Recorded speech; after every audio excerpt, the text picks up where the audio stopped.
ตาบอดค่ำสร้างบอดทั้ง6ผู้ในบ้านจันทค่ำบอดเป็นเซียวกันสร้างบอดมีบ้านนึงละบ้านจันทค่ำสมัยนั้นเพิ่นบอดทั้ง6อ้ายเป็นเซียวสหายเกิดกันออกมาซุ่มคุยกันอยู่น้ำหนทางนี่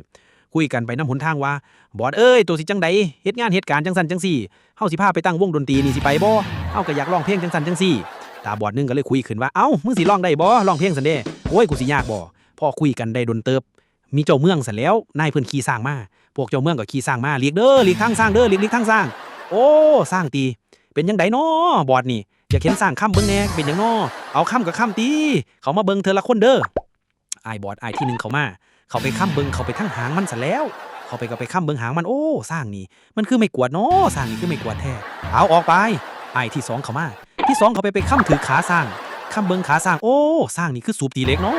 เอาออกไปเอาอ้ายที่3เขามาค่ำเบิ่งคางสร้างละบาดนี้เขาทั้งคางได้บาดนี้ค่ำเบิ่งคางสร้างโอ้สร้างนี่คือขาแอมเล่าเนาะเอาไป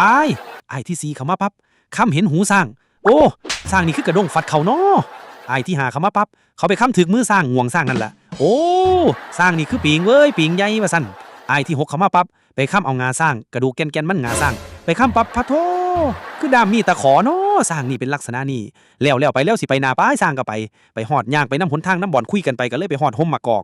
เศร้ามีแห้งเฮยเย็นดีเอามึงว่าสร้างคือหนังไอ้หนึ่งตีกูว่าสร้างคือปิงได้บะบ่แมนดอกมึงบ่แมนเดี๋ยวสร้างคือสูบตีเหล็กมะมูนี่บ่ฮู้จักสร้างบ่คำถึกดุกขางว่าเฮ้ยสร้างคือฝาแอมเล่าตัวบ่แม่นไอ้คำถึกหางว่าสร้างนี่คือฝอยเว้ยคือไม่กวาดไม่เฮือนเว้ยไอ้ที่6แล้ววะสร้างนี่คือตะขอมีคือตะขอฟันไม่นี่ว่ะโอ้ยบ่ทราบบ่นานมากอกสุกมันผัดล้นเพราะห่วย